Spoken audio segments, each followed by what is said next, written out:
नमस्कार दोस्तों, प्रैक्टिस वाला यूट्यूब चैनल में आप लोगों का स्वागत है। दोस्तों आज हम लोग रेलवे ग्रुप डी 18 सितंबर 2022 सेकेंड शिफ्ट का ऑल सवाल हम लोग इस वीडियो में देखेंगे। बिल्कुल दोस्तों, आप सही सुने, 18 सितंबर 2022 सेकेंड शिफ्ट का ऑल सवाल हम लोग इस वीडियो में देखेंगे। तो आप वीडियो को पूरा देखिए, आपके लिए एक एक सवाल इम्पोर्टेंट है।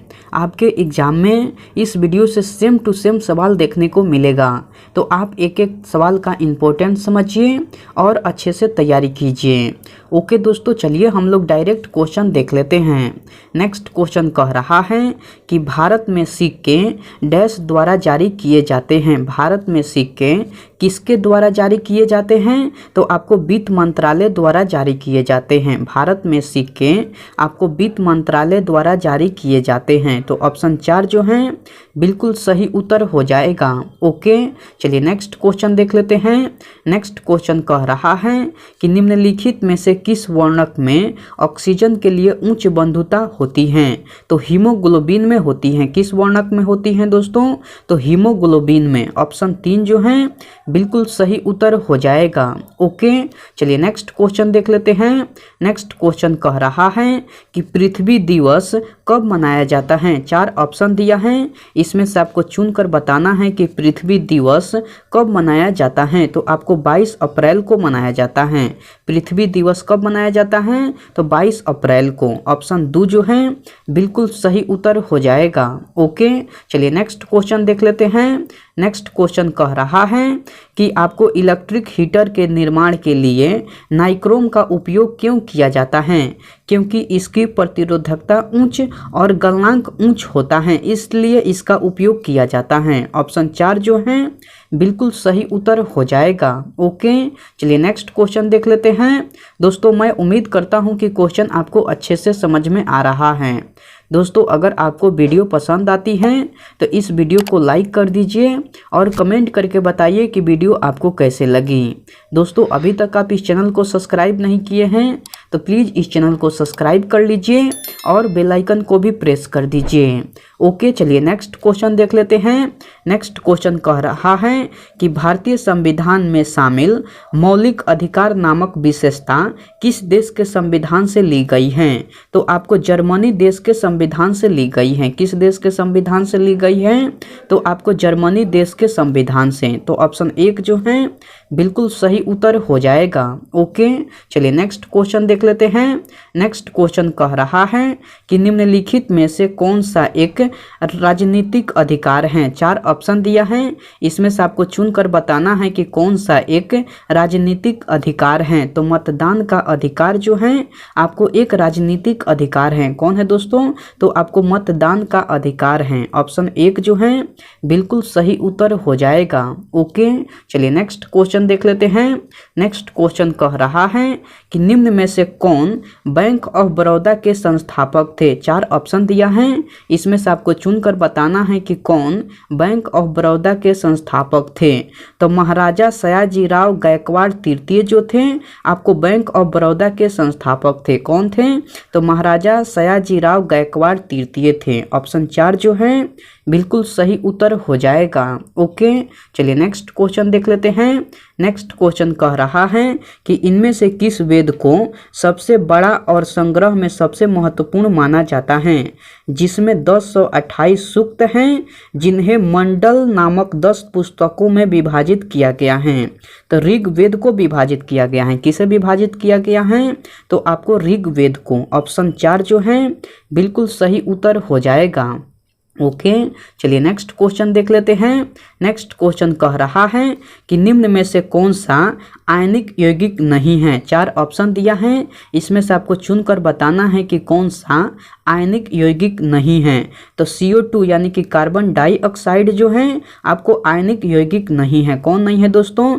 तो आपको CO2 यानी कि कार्बन डाइऑक्साइड नहीं है। ऑप्शन 4 जो है बिल्कुल सही उत्तर हो जाएगा।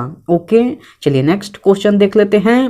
नेक्स्ट क्वेश्चन कह रहा है कि भारत के झारखंड बंगाल कोयला बेल्ट में स्थित सबसे सबसे महत्वपूर्ण गोंडवाना कोयला क्षेत्र डैश में स्थित हैं? तो आपको दामोदर घाटी में स्थित हैं। कहाँ स्थित है दोस्तों? तो आपको दामोदर घाटी में स्थित हैं। ऑप्शन 2 जो है बिल्कुल सही उत्तर हो जाएगा। ओके, चलिए नेक्स्ट क्वेश्चन देख लेते हैं। नेक्स्ट क्वेश्चन कह रहा है कि निम्नलिखित में से कौन सी प्रक्रिया प्रकाश संश्लेषण के लिए लागू नहीं होती है?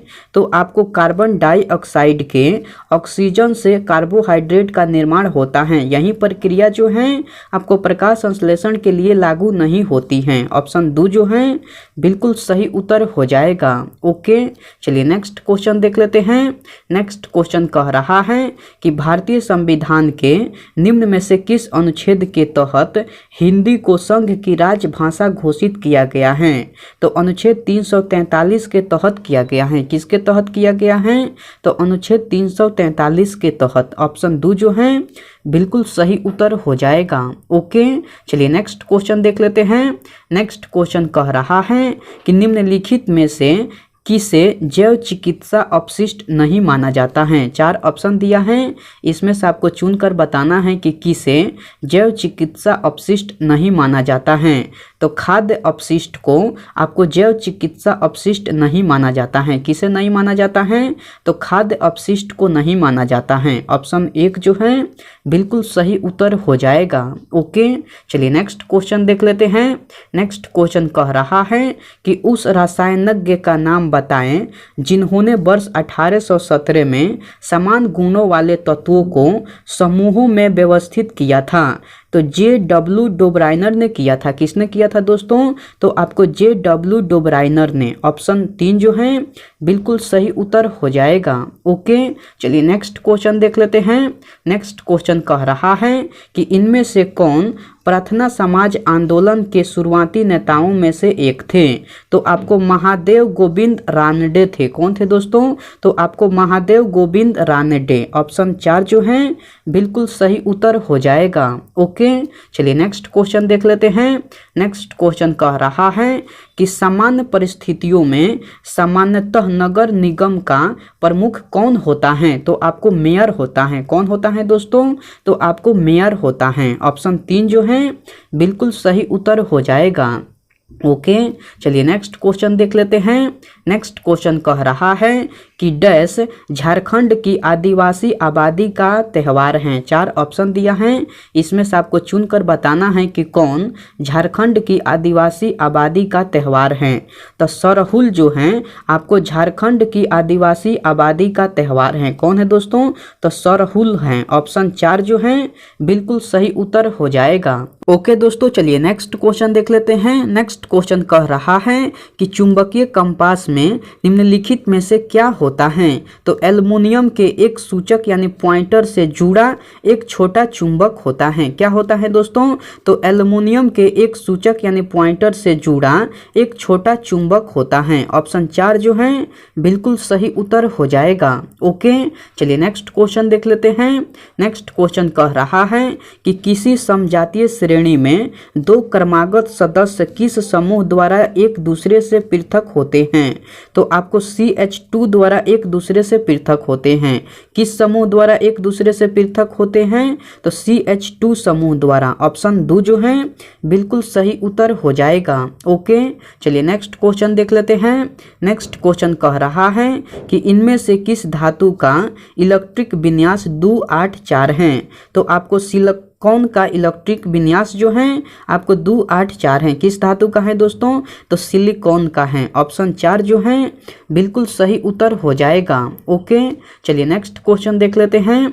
नेक्स्ट क्वेश्चन कह रहा है कि 1956 के औद्योगिक नीति संकल्प ने भारत में इनमें से किस पंचवर्षीय योजना का आधार बनाया? तो आपको द्वितीय पंचवर्षीय योजना का आधार बनाया। किस पंचवर्षीय योजना का आधार बनाया? तो आपको द्वितीय पंचवर्षीय योजना का। ऑप्शन 2 जो है बिल्कुल सही उत्तर हो जाएगा। ओके, चलिए नेक्स्ट क्वेश्चन देख लेते हैं। नेक्स्ट क्वेश्चन कह रहा है कि निम्न में से कौन सा पदार्थ विद्युत चुंबक बनाने के लिए सर्वाधिक उपयुक्त है। तो मृदु लोहा जो है आपको विद्युत चुंबक बनाने के लिए सर्वाधिक उपयुक्त है। कौन सा पदार्थ है दोस्तों? तो मृदु लोहा पदार्थ है। ऑप्शन 4 जो है बिल्कुल सही उत्तर हो जाएगा। ओके, चलिए नेक्स्ट क्वेश्चन देख लेते हैं। नेक्स्ट क्वेश्चन कह रहा है कि निम्न में से कौन सा डिंब ग्रंथि हार्मोन का एक उदाहरण है। 4 ऑप्शन दिया है, इनमें से आपको चुनकर बताना है कि कौन सा डिंब ग्रंथि हार्मोन का एक उदाहरण है। तो एस्ट्रोजन है। कौन है दोस्तों? तो एस्ट्रोजन है। ऑप्शन 1 जो है बिल्कुल सही उत्तर हो जाएगा। ओके, चलिए नेक्स्ट क्वेश्चन देख लेते हैं। नेक्स्ट क्वेश्चन कह रहा है कि निम्न में से किस प्राणी में लिंग आनुवांशिक रूप से निर्धारित नहीं होता है। तो घोंघा में लिंग जो है आपको आनुवांशिक रूप से निर्धारित नहीं होता है। किस प्राणी में नहीं होता है? तो आपको घोंघा में नहीं होता है। ऑप्शन 4 जो है बिल्कुल सही उत्तर हो जाएगा। ओके, चलिए नेक्स्ट क्वेश्चन तो रहा नहीं, इस शिफ्ट में इतना ही सवाल था। मैं उम्मीद करता हूँ कि सारे सवाल आपको याद हो गया होगा। दोस्तों, अगर आपको सारे सवाल याद नहीं हुआ है तो आप इस वीडियो को फिर से देखिए। आपके लिए एक एक सवाल इम्पोर्टेंट है। आपके एग्जाम में इस वीडियो से सेम टू सेम सवाल देखने को मिलेगा। ओके, मैं आपसे नेक्स्ट वीडियो में मिलता हूँ। तब तक के लिए टेक केयर दोस्तों एंड बाय।